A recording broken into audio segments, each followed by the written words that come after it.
Talked a little bit yesterday about how to start today, and I think it's very important that everybody here understands one thing. Stars and Stripes is a First Amendment publication.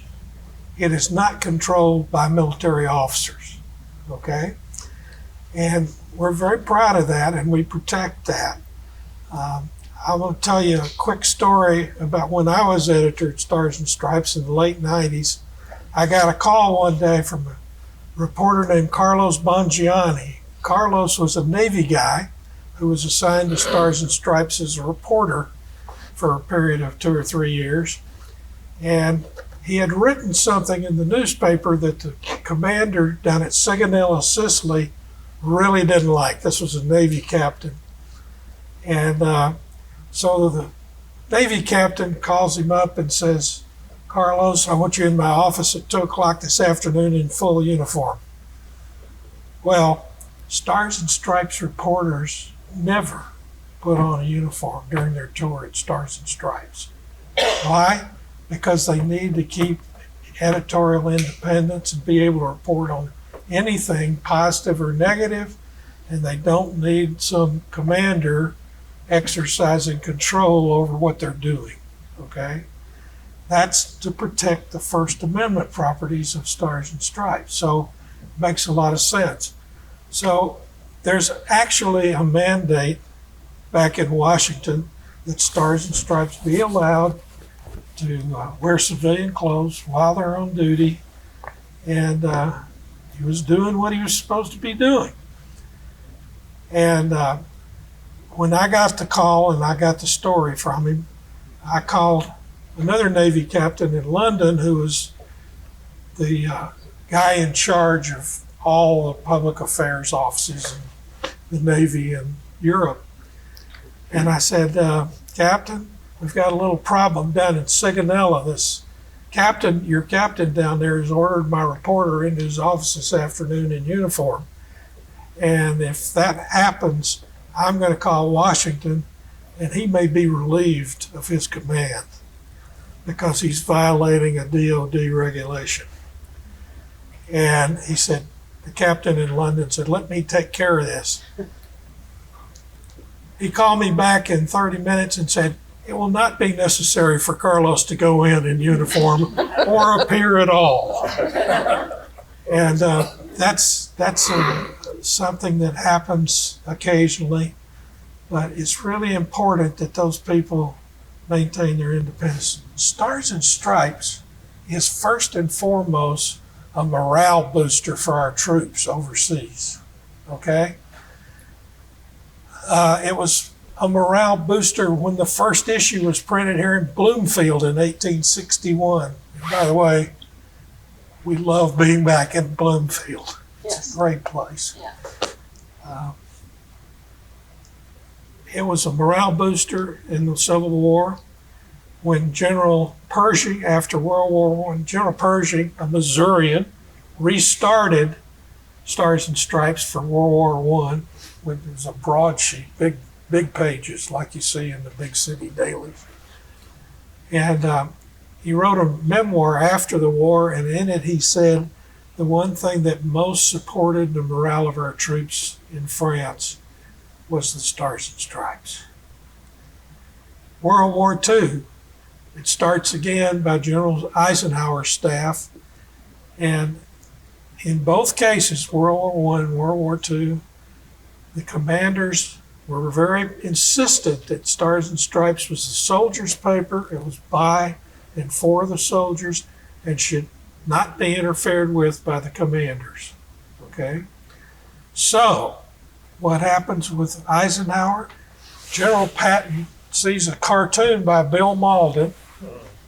Bill Malden won a Pulitzer Prize for Stars and Stripes and himself during World War II for his collection of cartoons. Malden did a cartoon that made fun of the fact that General Patton was charging or fining people who didn't wear a proper uniform in a combat zone. Can you imagine that? Haircuts and all that, shaved. Well, Malden made fun of it in a cartoon. Patton calls him up and says, "You're an anarchist." I'm going to have you thrown in prison. General Eisenhower then intervenes and said, Stars and Stripes is the soldiers' paper. We will not interfere.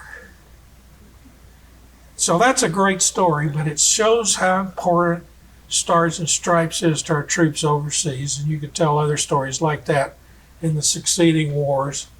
Up until and through Vietnam and for some time after that, the whole staff was military guys.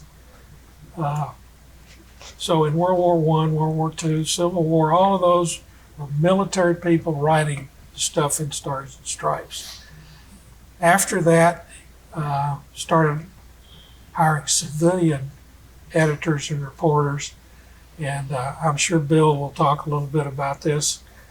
There was a big row in the 90s. Congress got involved, and Congress is the one that mandated that Stars and Stripes remain a First Amendment newspaper.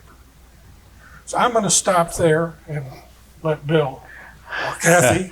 Okay.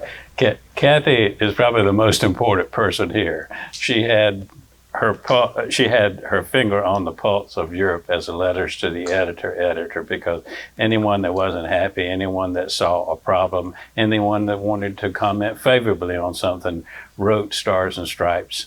And she was the one that got the letters and read them and acted on them. But I guess what I'd like to say about Stars and Stripes is that everyday activity of Stars and Stripes was not to go out and find what was wrong. It was to go out and find what was right. And there was so much good going on because the military community is a fascinating place. I was only in the Army for 2 years. I just met a 25 or 26-year veteran, and I met 2 or 3 others in my short visit here who were also in the military for a full career. The military community is a great community, and Stars and Stripes' obligation is to cover the news, is, and will be, as long as it is Stars and Stripes, is to cover the hometown of the individuals in the United States or from wherever they come, and also the hometown in which they're living at the time they're assigned to overseas duty. And Stars and Stripes has broadened that now so that it's online, so it's serving the military community in the U.S. also. It's a great community. That'd be my beginning comment. Bill mentioned that I feel that I had the pulse of the entire European community of military. I retired in 1992, even though I stayed in Germany because my son was born. So I said, okay, I'm going to stay home. But from one day to the next, and I was telling this to Bill, it was like a grief. I was bereft because one day I knew everything that was happening in Europe, and the next day I didn't. I was at home. I love my son, but I was at home, and I no longer knew all the stuff that was going on. And I do believe, and especially at that time, pre-internet, access to a lot of information otherwise, Stripes was the place to go to get box scores. Who's our predominant reader? A young GI between the ages of 18 and maybe 25 if you're stretching it. What do they like? Sports, generally. They really like sports. So you've got the box scores, you've got all the stories about baseball, football, you name it, hockey, whether or not that was your sport, we had it. And that was the biggest interest. And then we go from there, and that goes back to the hometown. So they could remain connected. Today, you've got the internet, you can connect in so many ways. But at that time, if you wanted to know what the Boston Red Sox were doing, sorry, Atlanta, then you knew you could read the box scores and see how their game went the other day. And that was really important for them to feel connected with their families back home, to their community back home. And again, the national news, we are not one on the right, we're not on the left. We are as much as we can be in the middle. And we gave that narrative and let people know what was happening, both in politics and just in general stories. Perhaps there was a tornado that went through their hometown, close to Bloomingdale, Bloomfield, sorry. Yeah, Bloomingdale is the place. So if you were from that area, you might hear about it because Stars and Stripes had it in the paper. And then, as Bill also touched on, we talked about their lives overseas, what was happening overseas, and that's when the letters came in. I would get letters complaining, a lot of complaints, okay? There was a lot of complaints. Yes, there were things saying, yeah, boy, rah, rah, this happened, we are really great. But things happen, and the natural tendency, I think, of many people is that they're going to complain first and foremost. And so they wrote a letter to the editor, and almost every single letter that I would receive, the first paragraph said, I've never written a letter to the editor before. I probably never even read letters to the editor before.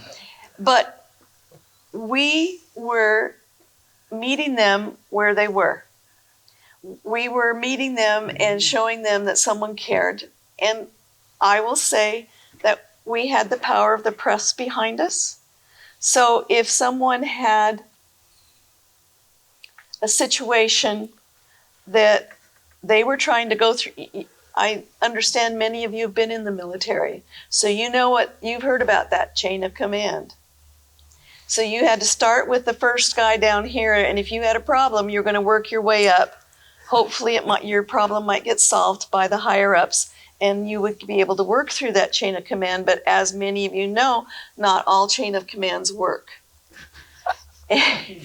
And so when a young soldier hasn't been paid for 4 months, and he's tried really hard to go through his chain of command, he would write to me in my office. And we could go, we didn't start down here, we started up here and worked our way down. And I see you laughing because you know that's what happened. Yeah, a lot more attention gets paid when someone else is asking, and I'm sorry it happens, that's the way it is. But when someone asks at this level, he got his pay. And he hadn't been paid for 4 months because of one snafu after another. That's just one demonstration of the types of letters I'd get and how we helped them in what we called our consumer action line. There was lots of things people were commenting about. Maybe it was the latest World Series and we'd get bunches of letters. We'd get so many, and we felt it was so important that we'd run 2 pages of letters to the editor. But a paragraph with a name was really good for us, really, PR-wise, because are they going to pick up that paper tomorrow? Yes, because their buddy might be in there tomorrow. And so it was good for us to pay attention. And the powers that be in the commands repeatedly said that our letters to the editor gave a very good gauge of morale, a gauge of what was happening in the community, and the commanders noticed and took notice. And for every letter that was written, we usually figured there was at least 10 more that did not write. And so you have to think of that as a commander, as just someone in charge. What's going on? And let's look into what's going on. Whether they were being asked to respond or just this is happening. Commanders who did a good job paid attention to the little guy who wrote to us. I'm done. I think the work of the newspaper has always been to be where the troops are going. And in my time at Stars and Stripes, which really covers the period of 1969 to 2001. I had a year in there in which I was in the Army, but associated with Stripes, and after graduate school came back. And so I actually was in Europe from 1969 to 2012. I spent my adult life there. My wife and I, she was in school systems. Stars and Stripes endeavored to go where the troops were going to be there, to be that friendly face, to be that organization that could help if problems came up, and to tell the story of what the military was doing. If there was a major event, something happens as far as an international incident. If there was a humanitarian action, think of Rwanda. If a war broke out, think of Bosnia. If you think about disturbances, think of the Middle East. Think of wars in the Middle East. Think of Afghanistan after 2001. Think of any incident in which the U.S. military is going to be involved in some way. Stars and Stripes will do its very best to be there. That continues to this day. And when we get there, our goal is to tell the story of the people that are going, the tip of the spear, the people who are going to help, the people who are going to fight, the people who are going to protect us. At the same time, Stars and Stripes is back home, and that back home could be Europe, it could be the Pacific. I had the good fortune to work twice in the Pacific as the editor there when we were making some managerial changes. And it's the same story in the Pacific, Stars and Stripes Pacific, Stars and Stripes Europe, a central office in Washington. It's the greatest group of people. I believe that to this day, it's the greatest group of people who strive to tell the story of the U.S. military. At some point here, we had our discussion of, what was this talk going to be like? And we didn't want to fall flat on our faces, but we wanted to figure out what it was that would be of interest to you. So at a point here, I want to read you what I think Stars and Stripes meant to me after essentially all of my adult life being associated with it and the U.S. military. But we have so many stories. We were discussing one about when the Stars and Stripes was there first. If you remember, in the early 1990s, Yugoslavian President Tito died in 1980. It took 10 years for the country to get to a stage where it was almost war. It took 2 more years for the war to break out. From 92 to 95, there was a war in Europe, in southeastern Europe, in the Balkans. It could have spread given the impact of the Russians allied with Serbian elements and the NATO troops supporting more traditional allies, the Croatians and the Muslims. That broke out. 92 to 95, there's fighting. We knew that the U.S. military was going there. A simple example of how Stars and Stripes work, we sent a team there in 1995 during the war, and our goal was to open an office before the U.S. military arrived. And we did. We opened an office in Tuzla, which was to be the headquarters of the United States military element of the NATO force. And on the day that the U.S. troops finally arrived, a couple of months later, our reporters were at the border between Bosnia and Croatia to greet them. Our 2 reporters were there. Our troops thought they'd be coming into a place with no friendly faces, and we had 2 guys there waiting to welcome them.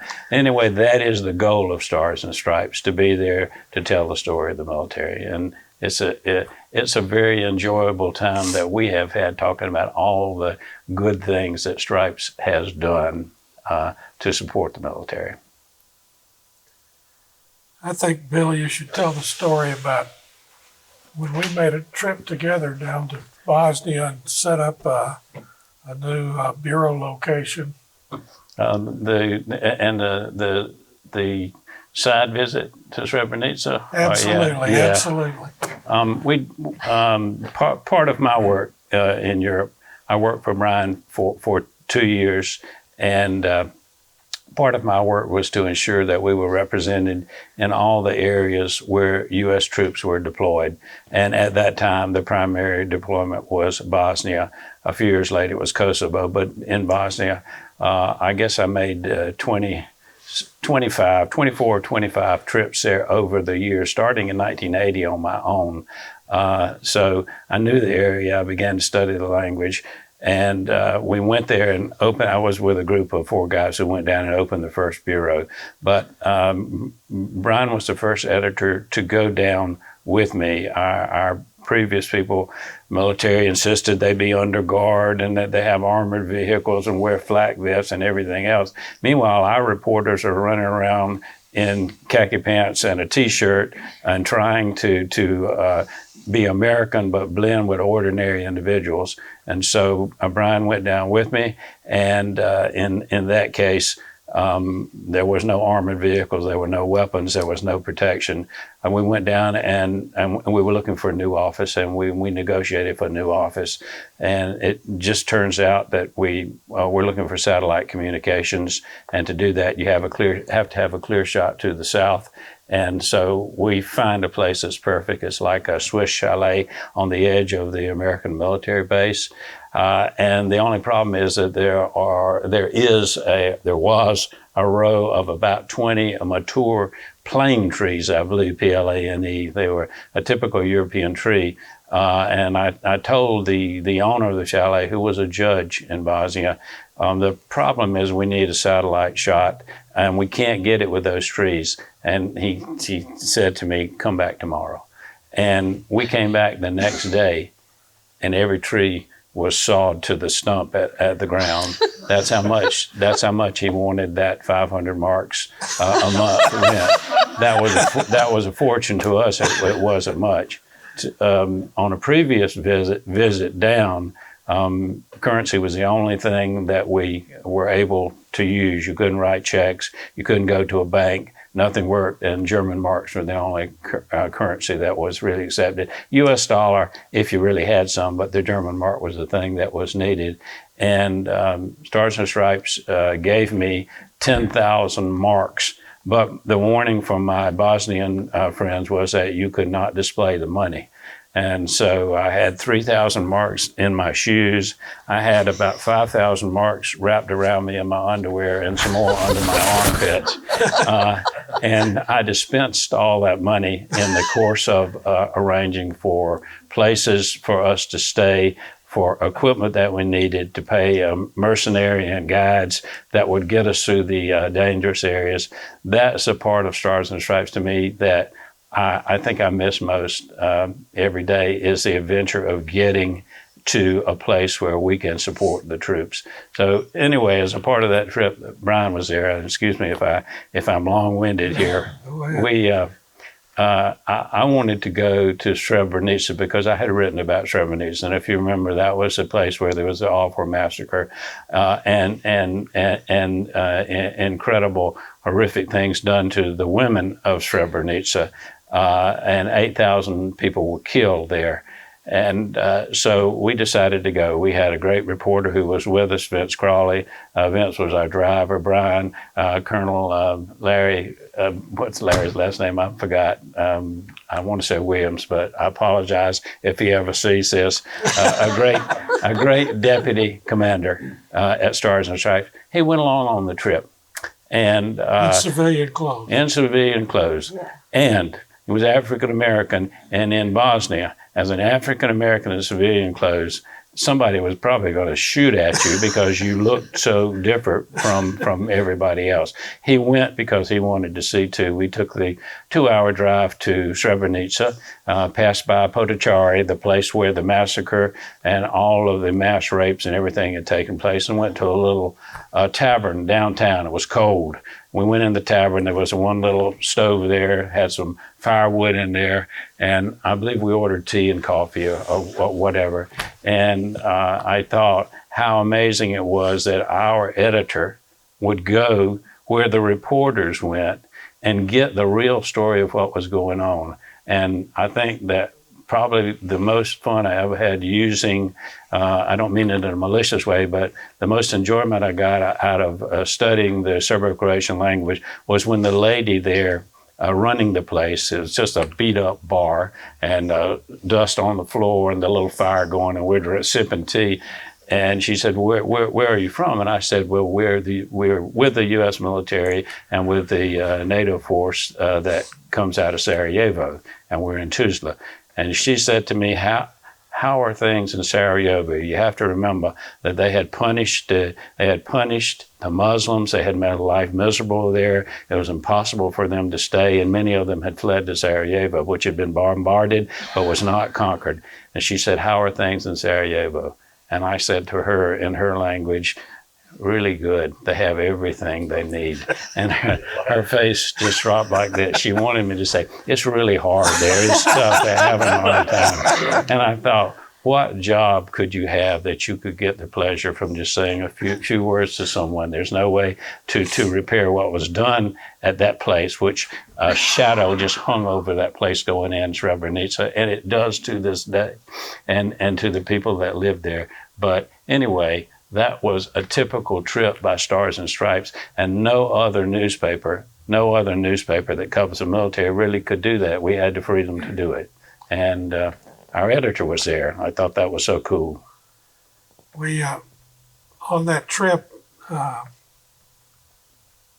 we really, as we came into Srebrenica, there were a bunch of children playing on the side of the road. And the minute they saw us, they stopped playing, turned and stared at us. As we drove on into town, everybody stopped whatever they were doing and stared at us because they knew we weren't part of them, right? And it was very unusual for somebody from the other side to come to Srebrenica. And it was the spookiest feeling I think I've ever had, because you're sitting there and you realize something horrible happened here. And these people, and the people who are now living in this town, are the people who committed those crimes. If you think about that, they were all Serbs. They had taken over houses that had been Muslim houses before the massacre. You just didn't cover the other side that happened before the 8,000, which was the 4,000 Serbs that were killed by the Muslims. Yeah. That triggered the 8,000 repercussions. Yeah. There were atrocities. There were atrocities on both sides, but there is no forgiving what happened in Srebrenica. And I don't know how you analyze it, but you have to first go to the Dutch to find out why, if they got support, because the Dutch military was there and they allowed it to happen. And there weren't enough of them, though.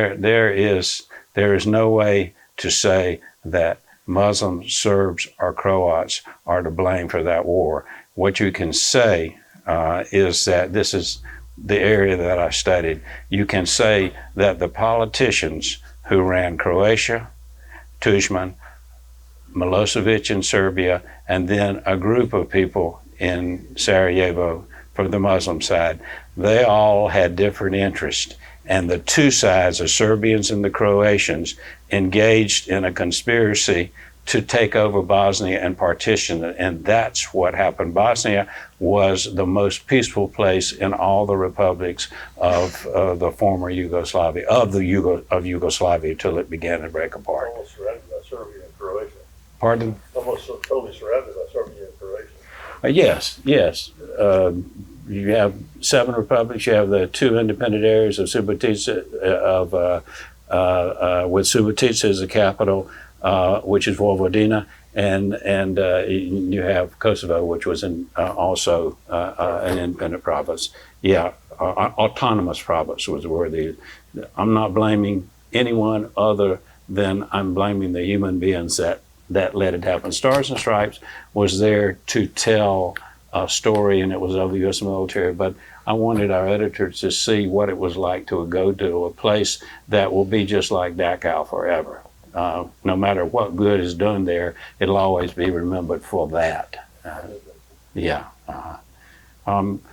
had the same situation in Kosovo. I met 2 or 3 people here who served in Kosovo. Stars and Stripes was in Macedonia. We was fortunate enough to go there also by taking the ferry across from Greece and driving up to Skopje in Macedonia and setting up an office in Macedonia first. And then on the day before the U.S. military landed, and there was a U.S. Marine here earlier today. Are you here? Okay. They were in the places that you had to go to show the flag. And we were there with the Marines. They were in the north. The American military set up. They were near a place called Gianni, and the Serb area was further north. And there was supposed to be a buffer zone, and the Serbs were supposed to retreat out of there. But anyway, Stars and Stripes was there to tell that story. And so we told the story of what was happening in Giuliani. We told the story of the American military camp at Bonsteel. And we set up an office in a place called Ferazai, which had been the rail transport center, to essentially for the ethnic cleansing of the Serbs out of that region, which we understand war is a crazy thing. And so if you want to pick out someone to blame, to point at anyone. But anyway, Stars and Stripes was there again, and we were there for years, and we still go back if it's needed to do stories, because everywhere the U.S. military is, we want to be there too. I say we. I retired from Stars and Stripes, but you never lose that. It's your newspaper. Yeah. I've worked for 3 daily newspapers in my life, and this one by far has the most loyal readership. Why is that? Well, it's because of what it is and where it goes and what it does. I flew into Tuzla on another occasion going down to Bosnia with our commanding colonel. And we flew in about 9 o'clock in the morning, got there, and about 10 o'clock another plane comes in carrying Stars and Stripes. They had a bundle of Stars and Stripes about that high. They took it over to the mess hall in Tuzla, and when those guys came in to eat lunch at around noon, those newspapers all disappeared in about 20 minutes. And then we sat there eating lunch, and we watched what happened to those newspapers after the guy who picked it up read it. It got passed around to 5 to 10 others. So the readership statistics on this thing are just through the roof. And it's also important to remember, why are we still printing a newspaper? We've got the internet now, right? Well, in combat zones, the military does not allow cell phones or computers for the troops. So the only thing they get is the printed newspaper. And even in places like Iraq in later years, getting newspapers out to those troops out in the boonies in Iraq was a major undertaking. People got killed carrying our newspaper out there, locals that were hired by Stars and Stripes to do that. It's a dangerous business. It's a dangerous business for the reporters. You've heard him talk about reporters being there to greet the U.S. troops when they came into the country.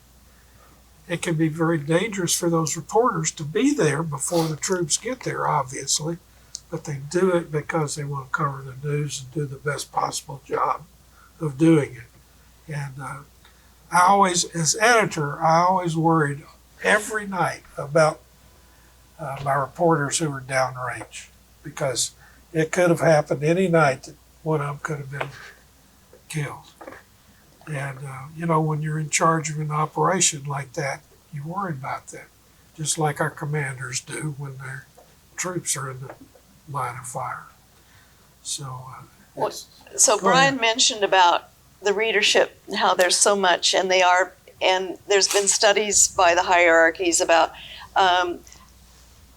how many pass-ons from one newspaper, and it averages between 5 and 10 people besides the person who bought the paper. Then at least 5 or 10 more people see it.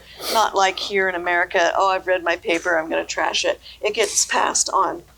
But another reason that we exist, and another reason for going out to troops, is we get it to there's a video called The Most Dangerous Paper Route in the World. I don't know if I see some people nodding. You may have seen it. Others haven't. Is it on YouTube? You can find it on YouTube. I think you can find it on YouTube. It's on your YouTube channel to boot. So go to the Stripes website, go to their YouTube channel, and you'll find it. And what it is it's quite well written, really, about how they're getting the paper to combat zones.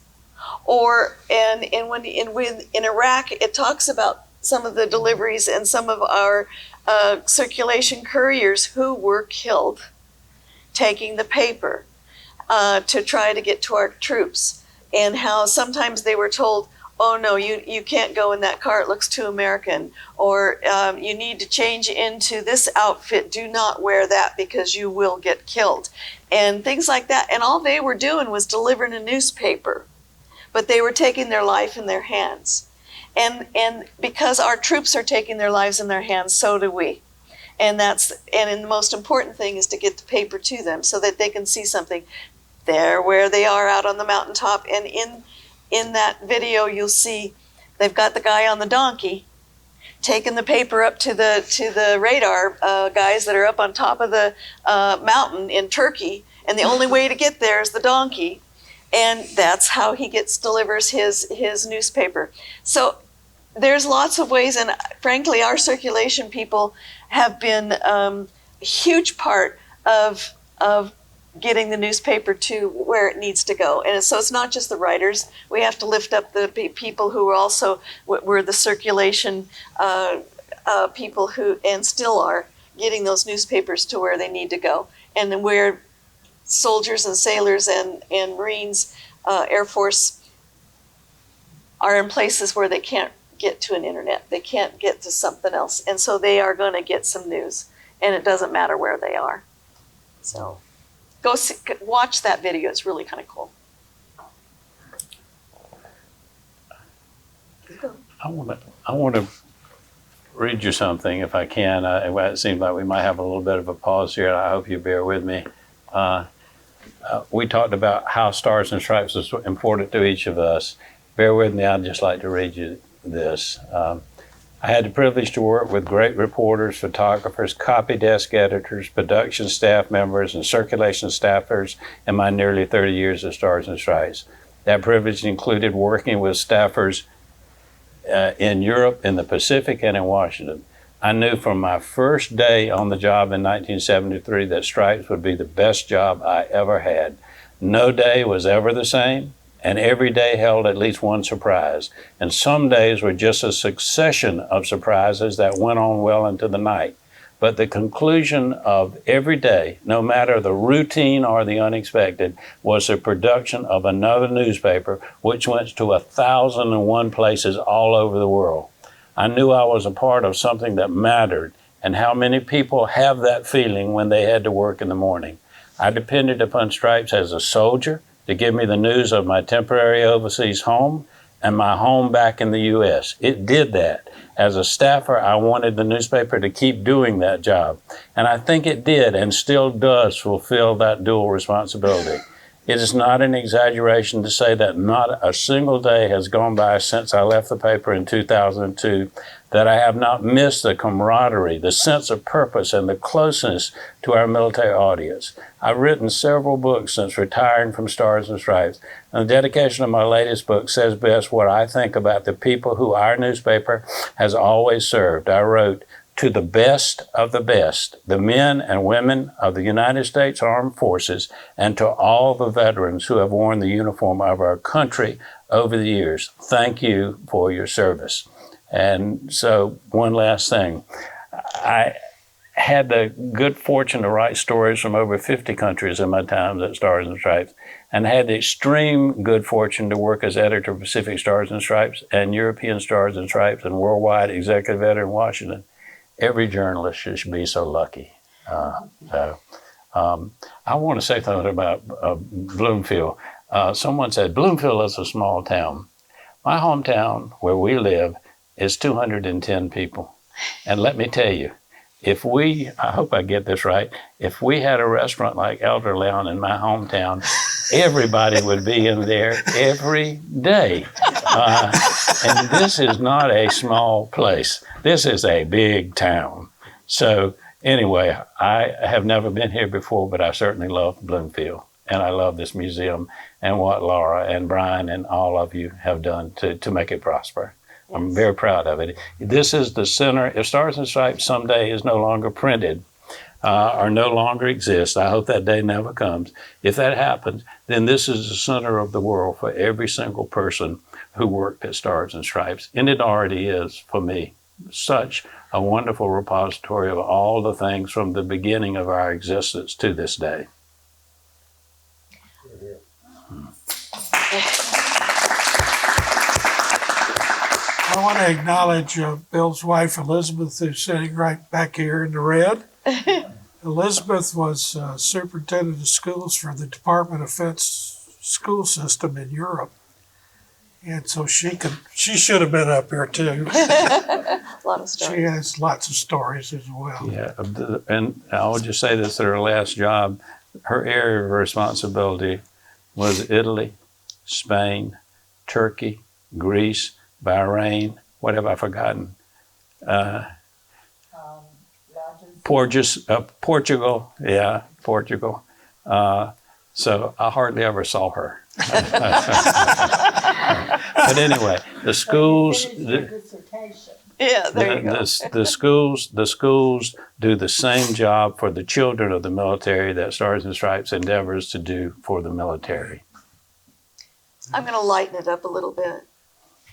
Just because I married my husband, Bob Wicker, who was president of the Stars and Stripes Retiree Association for many years. And we worked with Jim and Sue Mayo, and many of you I recognize, and names around here I recognize from the days when the museum was starting out and trying to get a lot more support.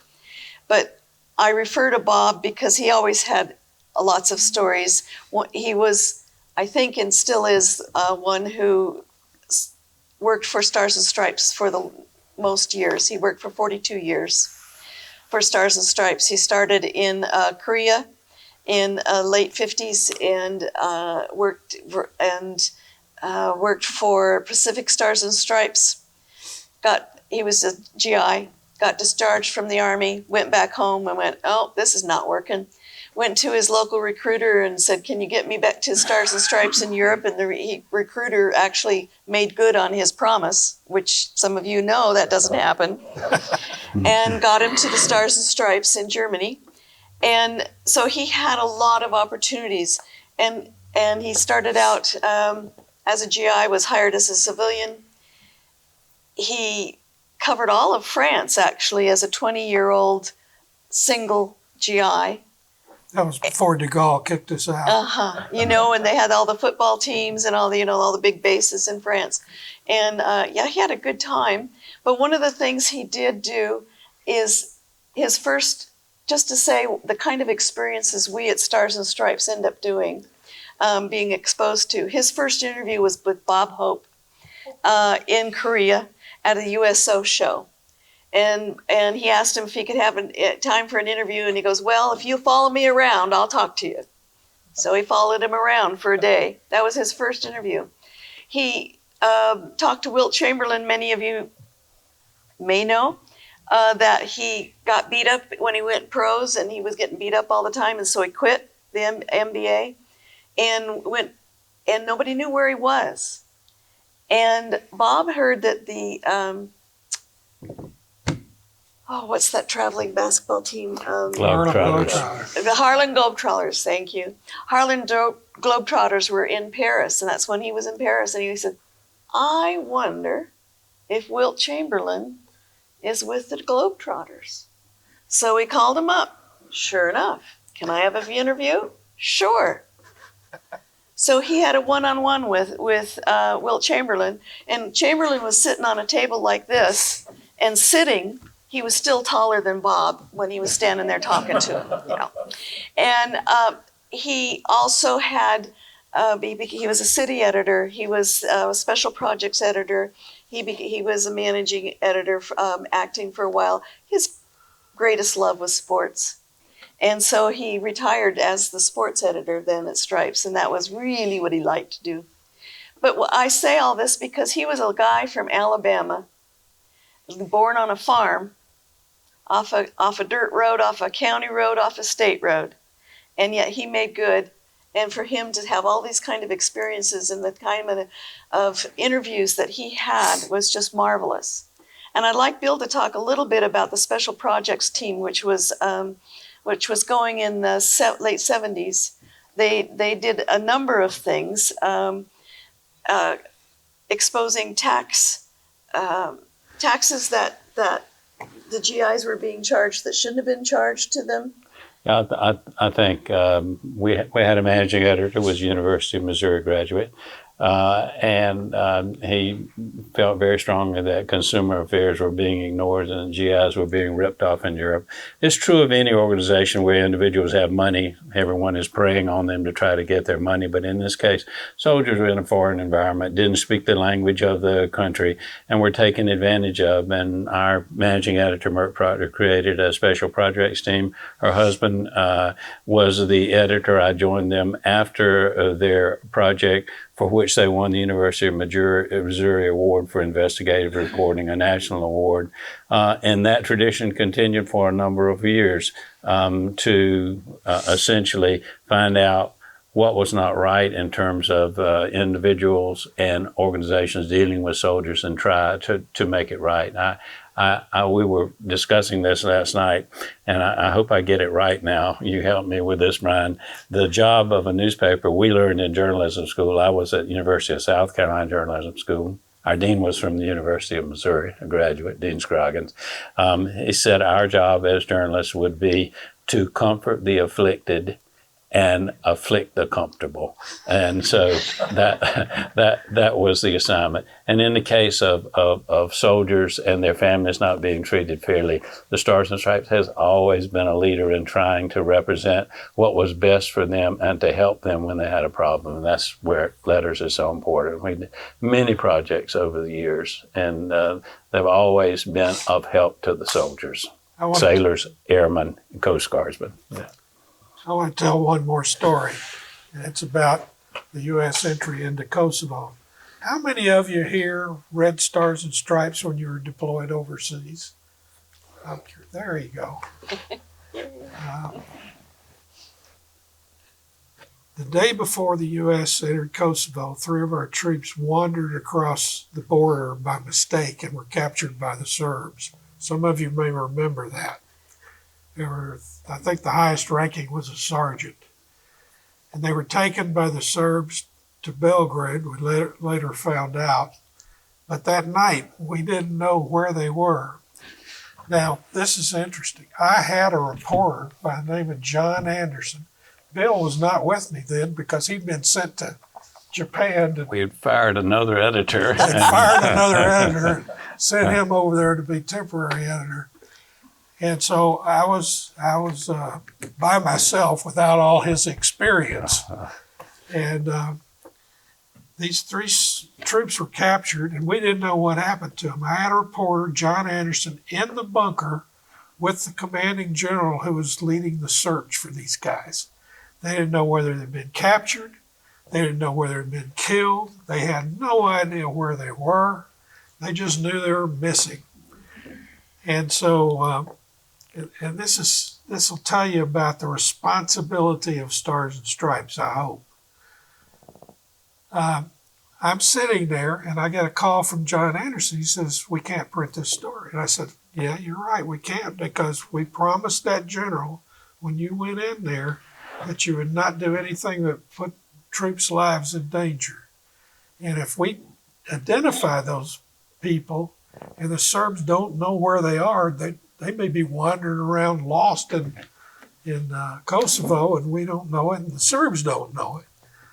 So I agreed with him, and we said, well, we're going to hold the paper as long as we can, and maybe you can find out what happened to these guys. We can put the story in the paper. Well, it got late at night, and I finally had to order the paper to press without the story. It broke my heart because we had a worldwide exclusive about these guys, and it turned out that one of my photographers, who's actually the photo editor, Tim Baker, had spent the previous day with these 3 guys and had tons of pictures of them. Now, that's what I was sitting on as editor, and I couldn't publish it. It killed me. That was the most disappointing night of my career, without any question. So I wake up the next morning.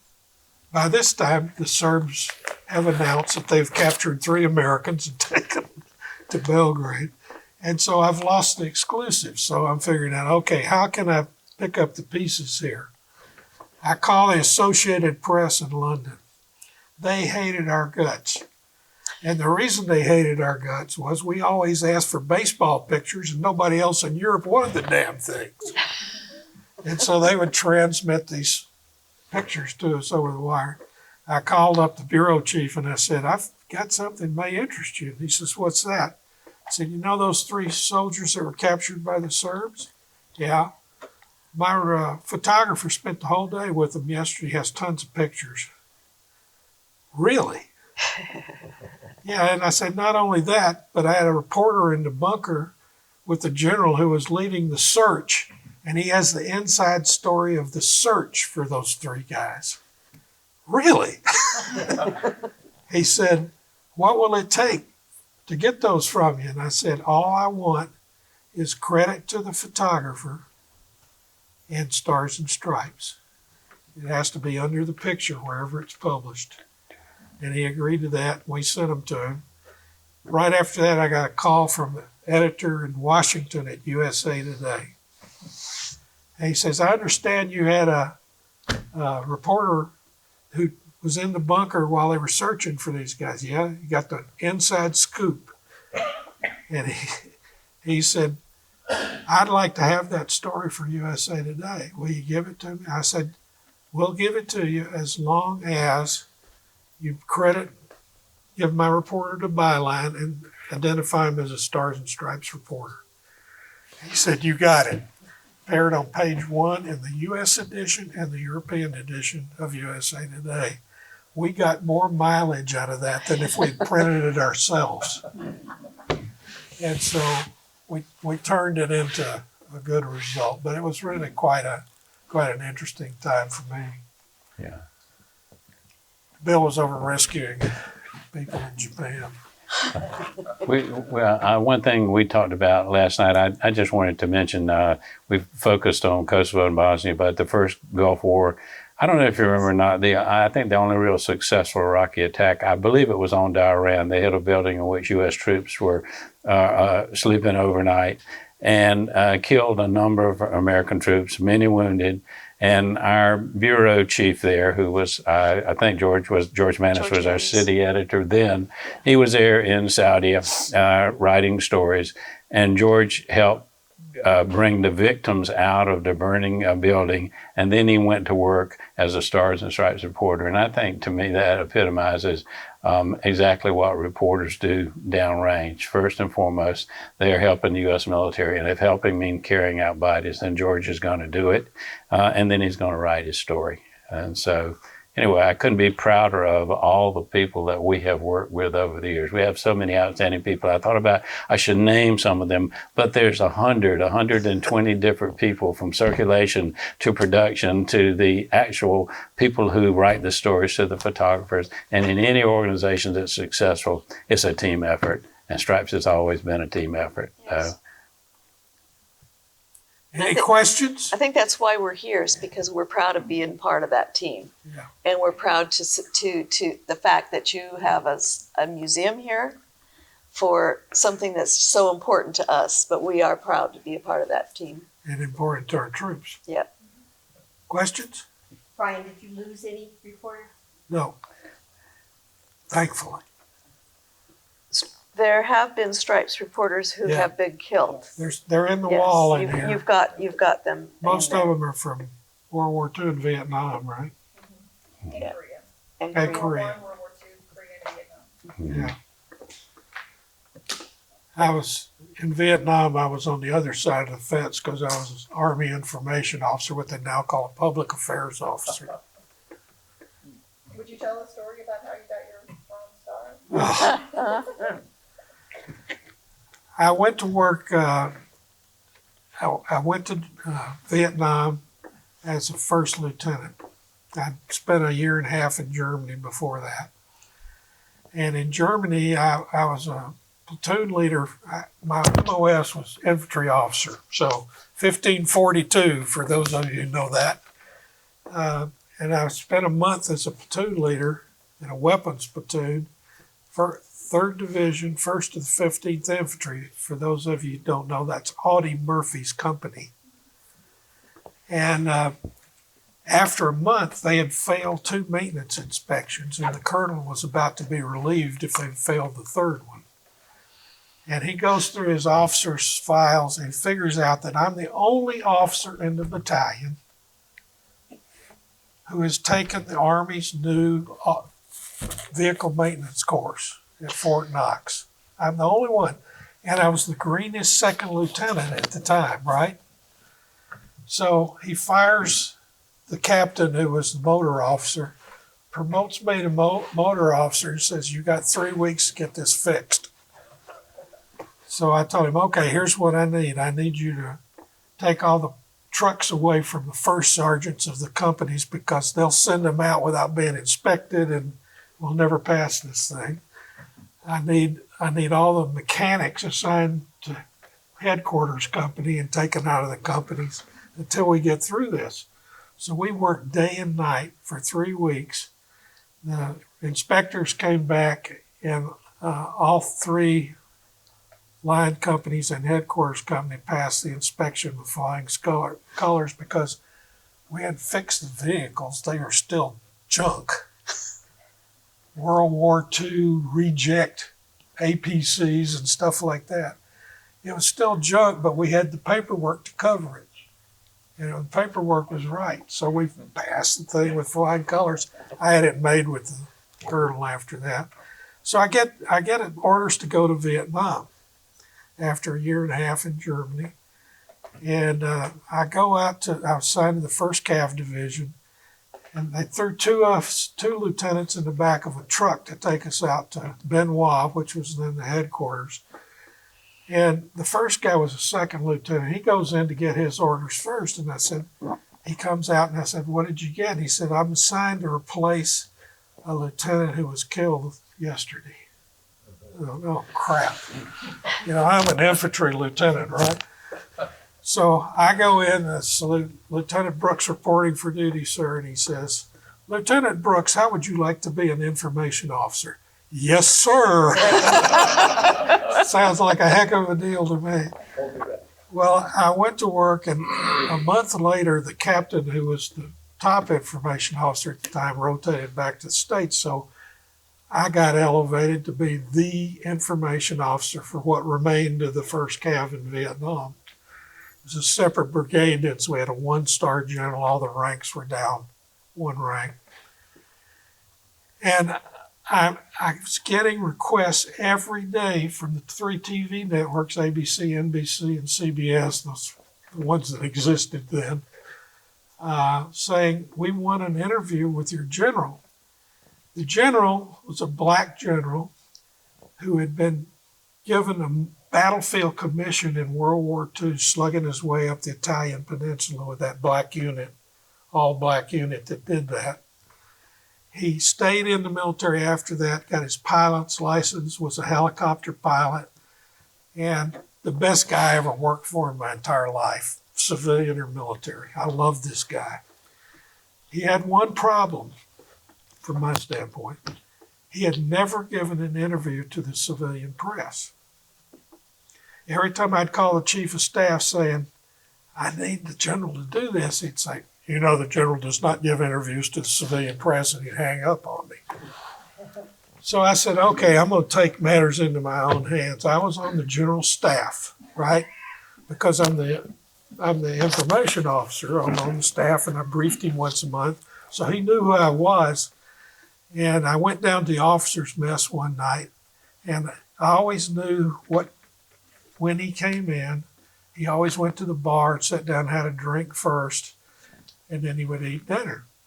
So I went in and I sat down at the stool at the bar next to the one the general always sat, where he always sat.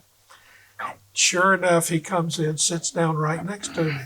How you doing, Lieutenant Brooks? I'm doing great, sir. How are you?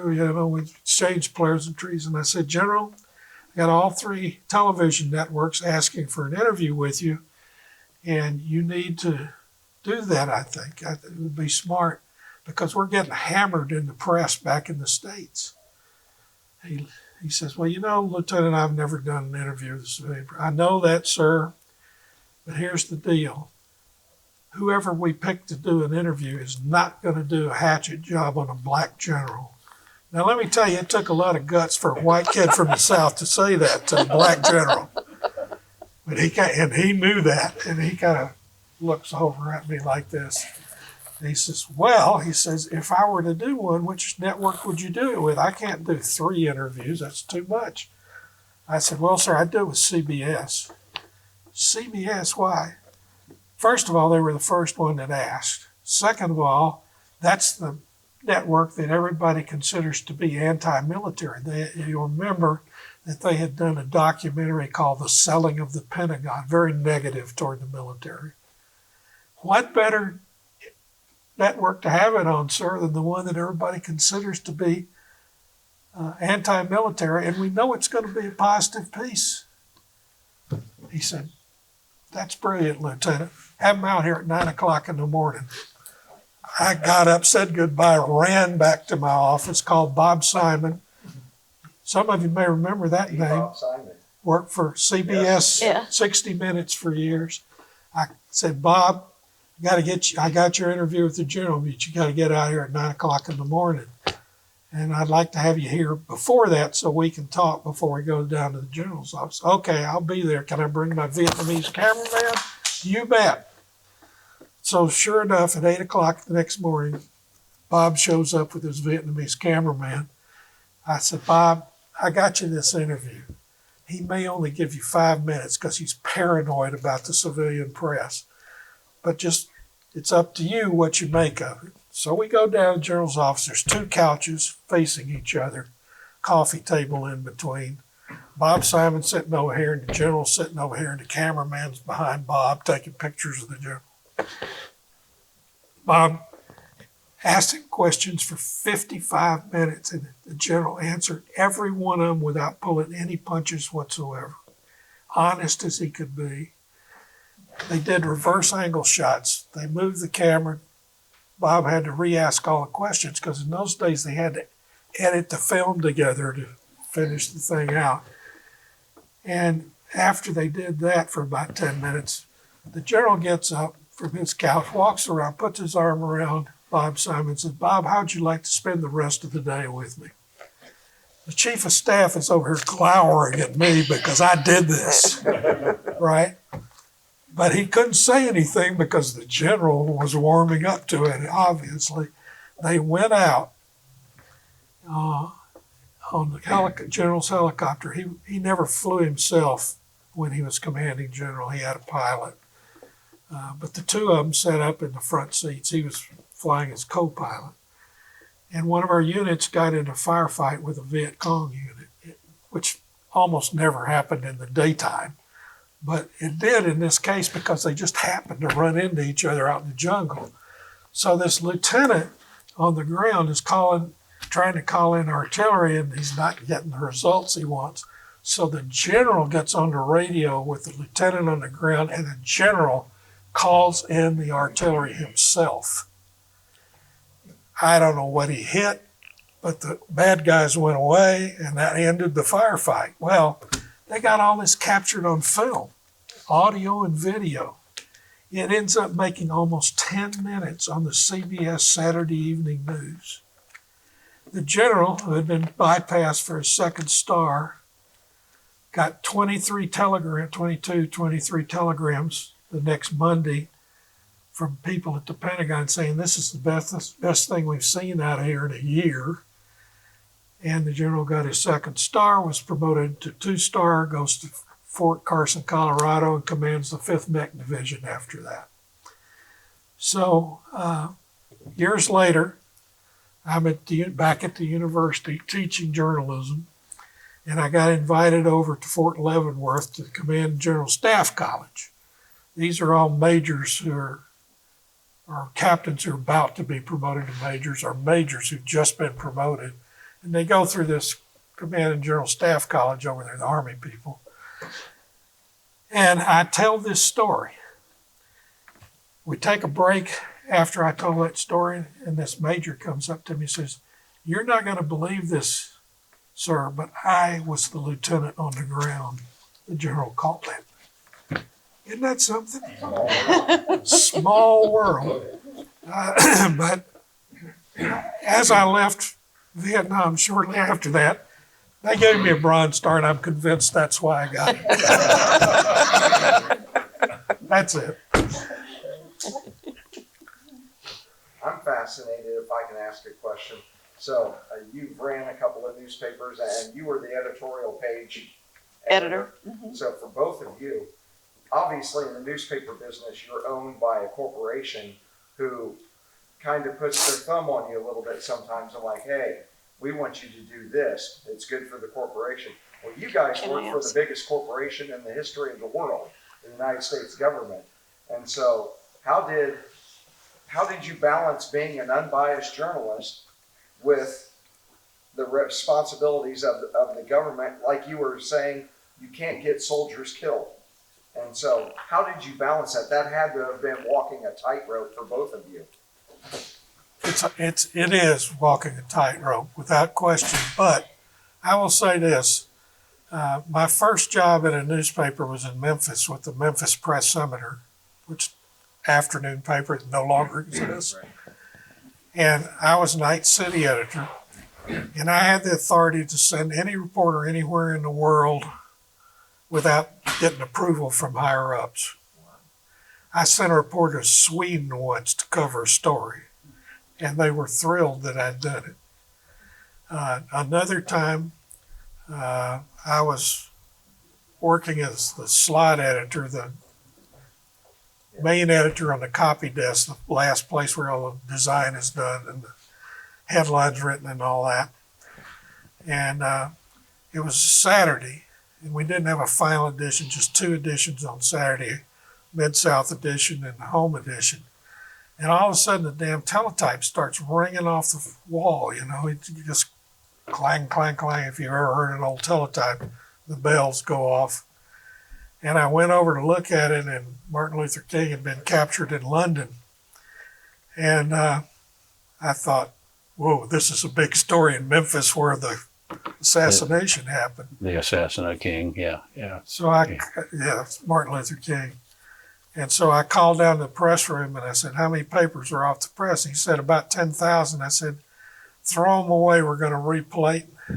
And so I had them throw away 10,000 papers, and I didn't have time to call anybody for permission, so I did it. I ripped the story, sent it down to the composing room. I call a composing room. All the Press-Summoner printers had gone home. So all of us down there were commercial appeal printers for the morning paper. And I said, will you put together a front page and a remake of an inside page for me for the Jump? And he said, sure, we haven't started doing anything yet. So they remade the front page for me, and we got back on the press 30 minutes after that teletype went off. I think Go ahead. They never did anything but praise me for doing that. And Scripps Howard, which owned those papers, was absolutely great about spending money to get the news, and they didn't give a damn how you spent it. I think the question, as far as Stars and Stripes is concerned, is how is pressure put upon Stars and Stripes in the case of a story which the military doesn't want run. Primarily comes through the Director of Public Affairs for the Army, the Air Force, or the Navy. They'll be talking, in most cases, to the top guy about, we got a story here we're sensitive about, and if it gets to the stage where, like the Army Public Affairs officer might call and say, you can't run this story. Well, he knows he can't say that to start with. He also knows that if for some reason he can delay the story, Stars and Stripes will write a story about why it was delayed, and then he's in trouble. But here's a good example. It's not to say that there's not pressure anytime there's a story that the military doesn't like, but I think it was it could have been in the late 80s. I can't remember exactly when, maybe early 90s. At Ramstein Air Base, a general was fond of flying F-15s or F-16s, and he got some complaints as far as padding his hours flying the plane. And we ran a story about the question of whether or not he should be flying as the top guy there, and if other pilots shouldn't be Are flying. you sweating as you're writing that? Oh, yeah. No. I mean, what can they do if you're a civilian? You can't be broken to civilian from, you know. So, but you're still concerned because you're going to get phone calls and you've got to justify it to the people that you work for. But anyway, the story's written, it appears in a newspaper. It just so happens that 2 days later, I'm on a flight to the States, and my wife Elizabeth gave me the gift of a first class ticket, probably the only time in my life I've ever flown first class on Pan Am. Sitting beside me is that general. And we had the most unusual conversation because when he said, "Where do you work?" I said, by that time I was an editor at Stars and Stripes. I said, "I'm an editor at Stars and Stripes." And he said, "I was in Stars and Stripes yesterday." I said, "I know." And for a couple of hours, we spent the most unusual conversation of avoiding anything about the military or jets or anything. Do you golf? Well, you know, Stars and Stripes has pressure exerted upon it like any other newspaper, but I think with the fact that Stripes has an ombudsman who can respond to that pressure, and the fact that you have civilian journalists, that it is a recognized First Amendment newspaper, and the fact that the newspaper as a last resort can write a story about whatever the problem is without actually writing the story. In that case, I think you have in a lot of ways more weapons than a newspaper that is dependent upon advertising and dependent upon whatever the corporation wants in its pursuit of higher earnings. Now, I also think it's recognized that papers here in the States have a lot of pressure too from advertisers. Sure. And things have been known to be pulled because of pressure from advertisers. But again, it gets back to Bill saying we can write a story about that kind of pressure. And yes, there is pressure, but it also goes back to Brian's statement at the very beginning when he talks about that we have First Amendment mandate to tell the story and to tell the story about the military to the military and to the civilians.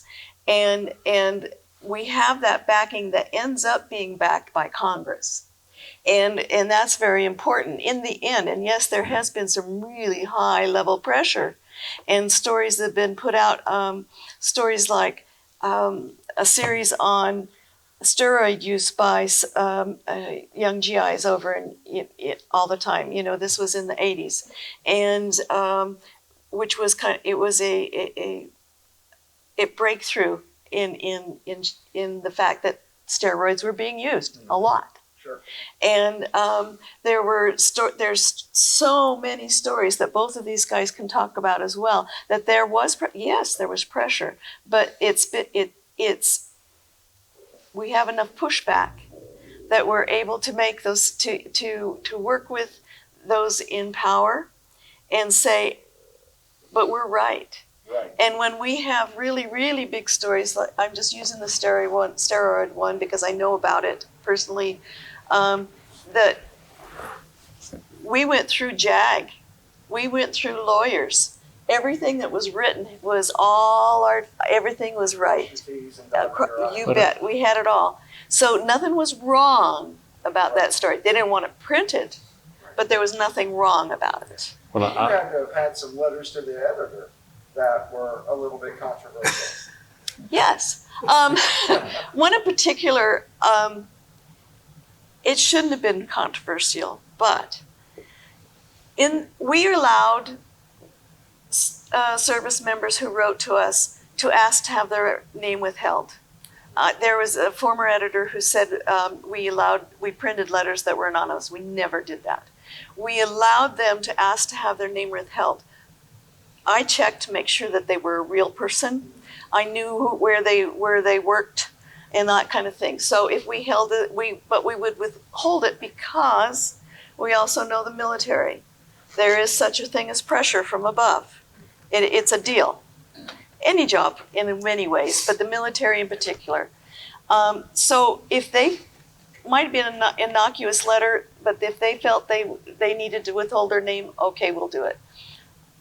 One time we had a letter from a young soldier who was asking about his situation, and it was one of those stupid things like I was talking about earlier, the guy who didn't get his pay for, the private didn't get his pay for 4 months, and we came down from up here instead of down here, and he got his pay. Okay, but so this was one of those kind of situations, and I will be frank, and I don't remember what it was, but we asked his higher-ups why this particular situation was happening. And it was a high enough situation that the general answered. Unusual. Usually the highest that's answering is going to be a colonel. But it was a general. We printed it verbatim, their answer. And he sounded stupid. He didn't like sounding stupid in print. Right. And but we printed it, and man, let me tell you, there was a lot of effort on our part, word for word, and make sure it went in just exactly as he wrote it, because we knew it made him sound stupid, but we printed it. The next day, I got a call from the sergeant major, and we withheld the young man's name. I got a call from the sergeant major saying, "We'd like to know who this young soldier was. We just want to explain to him our side of the story and how things really happened." This wasn't your first rodeo, though. Thank you, Sergeant Major, but no. We declined to give you that name. It's our policy not to give it out. So the next call I got a few hours later was from a major. Would you? No. At that point, I took the letter out of the file, because we did have a method how we would keep track of letters, and so we could find a person's letter and things like that. I obliterated any reference to this soldier in the paperwork, took his letter and locked it up in a place that was not in my office. Now, because I've now had a sergeant major and a major. Then I got the call from the colonel. "I'm sorry, sir, no." "Well, who's your supervisor?" "Well, you know very well, it's Mert Proctor." And he was the managing editor. He asked Mert Proctor, and Mert Proctor politely declined as well. And of course, then colonel to colonel, of course that's going to work. It didn't. The general called our colonel and started calling anybody else that he knew. We never did give out that soldier's name. Good for you. So yes, there's pressure, but we have backup, and we used it. The one part of my Kosovo story that I left out, I shouldn't have, is the night I was waiting to see if we were able to print that story about the 3 guys being captured downrange. I got a call from General Wesley Clark. I mean, you talk about the top of the chain of command. Yes, there's a. He was the USAR commander at the time. Yeah, Yukon and NATO. Yeah, NATO. Yeah. I remember when that happened, and to this day, I'm still trying to figure out what was so newsworthy about 3 Army doggies can't read a map. About what? 3 Army doggies who can't read a map. Oh. You know, I felt the same thing. I said the same thing because I knew fellow officers who couldn't read a map. I saved one armor officer one night because one of his tanks would blackout drives. One of his M60 tanks drove into a pond and sank up, and these guys were sitting up on top of the turret, and it was freezing cold. You know, they'd driven into what had been a frozen pond, but guess what? A tank broke through that pretty easily. and so we listened for 2 hours on the phone while this armor officer tried to find them. And I finally looked at my motor sergeant and said, "Sergeant, I know we're not supposed to be pulling tanks around with our recovery vehicles, much less a sucking tank filled with water. But do you think we can get those guys out of there?" "Absolutely, sir, let's go." We went over there, went straight to them, threw a line out to them. They hooked it up to the tank. We pulled that tank out without any trouble at all. But that armor officer could not read a map.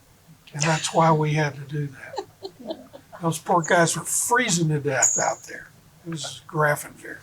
I think a distinguishing characteristic of Stripes to this day is that it may hold itself to a higher standard, not just that it tried to get it right, not just that legally it's correct what they wrote, but to try to get it absolutely right. And if you know that you don't have it absolutely right, wait until you get it right so that it's a fair story. And that's always, to me, been the best thing about the newspaper. It's not seeking sensation, it's seeking to tell the truth. And I think it's done an outstanding job to this day of doing that. General Absolutely. Clark, when he called me, was pretty surprised that I was not going to run the story until we knew what happened to those guys. And we had a nice conversation. So, but if I were going to run that story, you better believe there would have been major pressure applied. Right. Over time, how has your perspective changed working with Stars and Stripes? Has there been areas that have been more meaningful? And how has that changed since you've been in the various positions and had your different experiences? You asking me? All of you. Go ahead. I would say Stars and Stripes is the most accurate and most prestigious newspaper I ever worked for. And I really appreciate that. And to this day, I still have misgivings about leaving Stars and Stripes and going back to the university. But let me tell you why I did. I had a traditional pension plan at the university, and I didn't have that at Stars and Stripes. It made a huge difference in my retirement. That's why I left. I think it gave for me, I'd never been around the military. And all of a sudden, I'm working on a newspaper that serves the military audience and the civilians also that work in that audience. And it gave me it was eye-opening, and it was an appreciation of how much sacrifice was made by not just the service member, but the service members' families, living overseas, many of them, giving up family connections in order for them to go. And when I was in Germany, it was pretty much, the Cold War was still very active until the 80s, all through the 80s. And then in the 90s, we had all these wars going on. And these service members put their lives on the line all the time. And their families are part of that. And whether they're in another country, and invariably when they sent someone over to Germany, and then he'd move his family over, and then he'd get sent for 6 months somewhere else, and they were just been moved there, and they didn't know anybody, and there they are in Europe by themselves. And they had to be resilient. And I admire all of that. And I admire the families, and I admire also the service members who were over there. And that's what I got out of it to me. I think the thing that in working in any job, you slowly understand how little you actually knew when you started. Yes. And how much you learn along the way. And the more you know, the more you understand. You don't still have the full picture. But the most important thing I think about Stars and Stripes over the years for me was the importance of the light of day. And when I say the light of day, I mean on any subject that's controversy, any subject in which there's a sensitivity by the organization you're writing about. They do not want the light of day. They don't want the full facts explored. They don't want people to see what the issues are, because the organization is going to protect itself. That's the government, that's the military, that's everyone.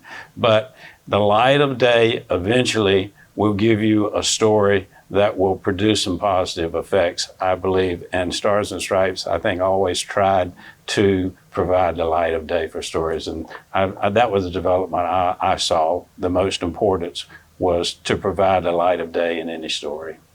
Get the facts out there. That's why they call it the sunshine laws. That too, yes. Laura, I think we're about done unless there are more questions. This is a great place. I want to say again, it's my first time here. It will not be my last time. You're doing so many things, and it's so right that it's in Bloomfield where it started. It's amazing to see that first issue, and